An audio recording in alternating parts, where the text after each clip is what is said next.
Hey guys, this is Sam from Prep for Success, and today we're going to go over semicolons. Basically, the main rule about a semicolon is there must be a complete sentence before and after the semicolon. Now, if you really think about this, this is actually the same rule as a period. For a period, you must have a complete sentence before the period, as well as a complete sentence after the period. And considering that a semicolon and period actually have the same rule, a semicolon is interchangeable with a period. So now what's the difference between a semicolon and a period? Basically, the only difference is that you use a semicolon when the two sentences, the one before the semicolon and the one after, relate to one another. However, with a period, the two sentences do not have to relate to one another. For example, in this sentence, we have, "The chips were so delicious, I ate the whole bag." Initially, that sounds like a perfect sentence. However, there needs to be some punctuation in the sentence. Initially, some people might think, well, you want to pause after delicious, so let's put a comma.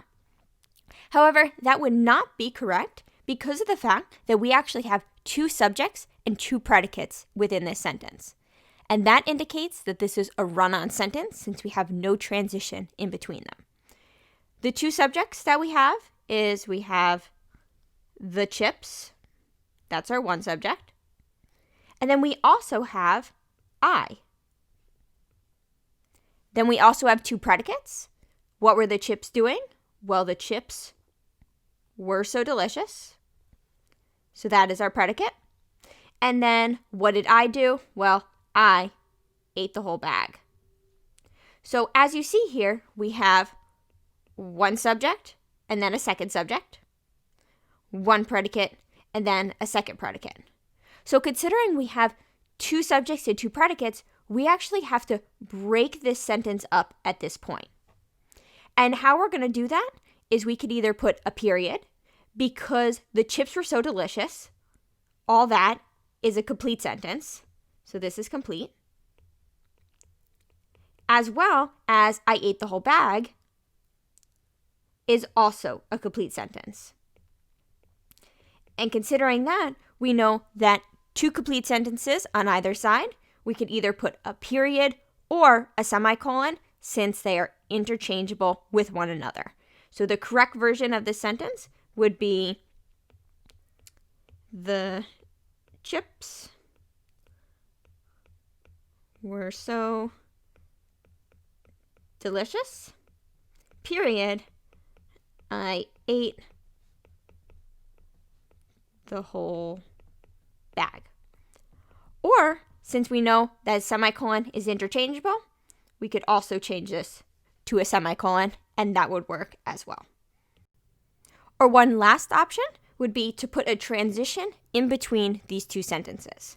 So if we say something like, "The chips were so delicious," and then we put a fanboy term, "So I ate the whole bag." However, considering we have two complete sentences with a fanboy term, we know that we also need to put a comma before that fanboy term to make it correct. Now, all three of these options, a period, a semicolon, as well as a comma and a fanboy, are all interchangeable with one another. Also, a good indication that we might be using a semicolon is if we have a transitional word in a sentence. For example, something like however, therefore, additionally, consequently, or anything of that sort. So here, we do have a however in this sentence. So it's a good indication that we might be using a semicolon.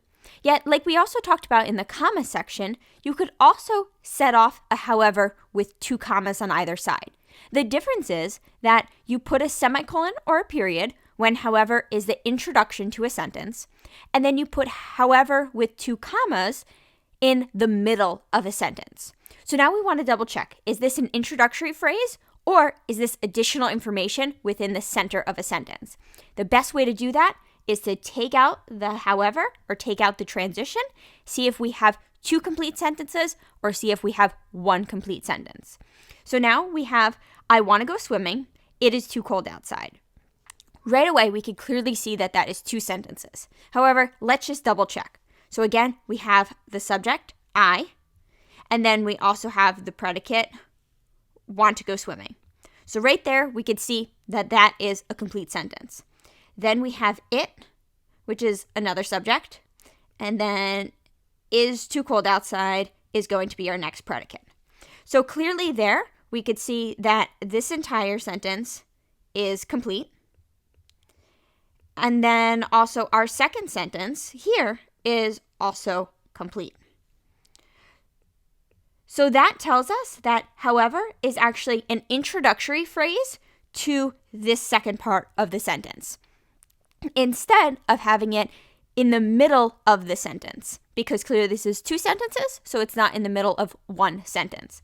And considering that, we're actually going to put a period or semicolon prior to the however, because what we want to do is we want to split this sentence so there's one predicate and one subject on this side, and then one subject and one predicate on this side. So we could have, I want to go swimming, which is a complete sentence. So we could put a period, and then we could put, however, it is too cold outside.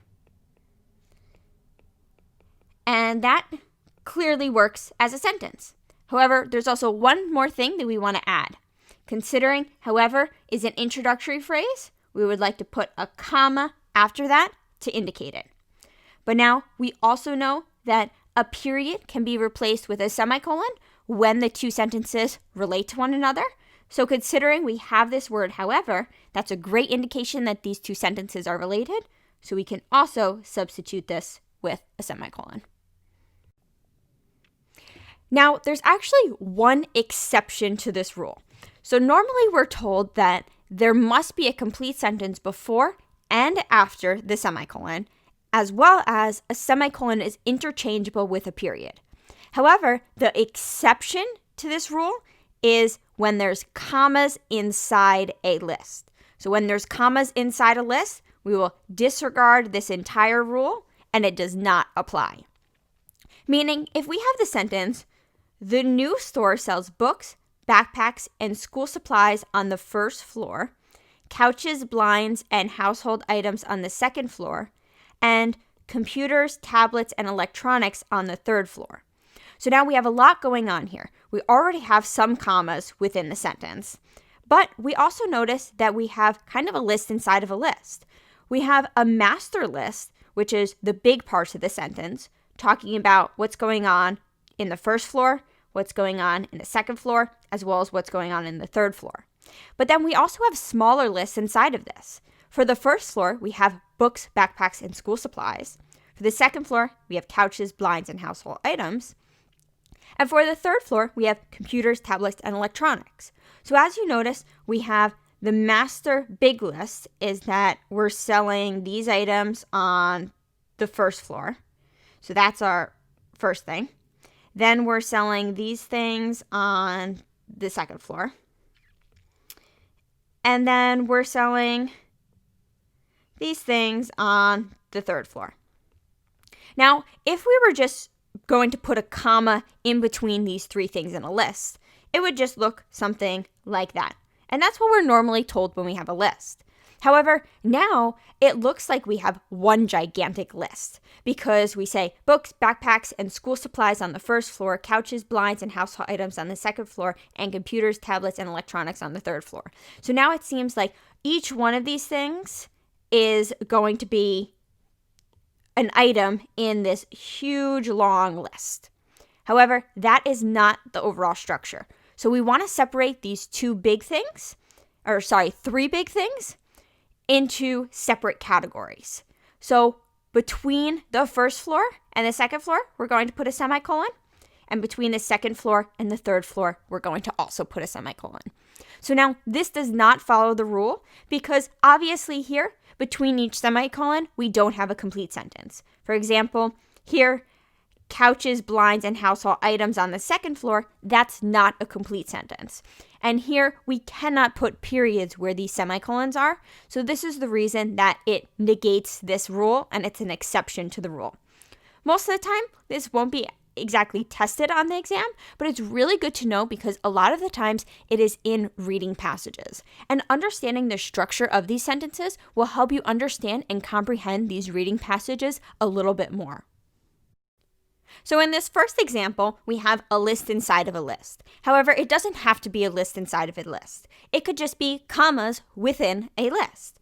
For example, here we have, for vacation, I visited Palm Beach, Florida, Seattle, Washington, and Nashville, Tennessee.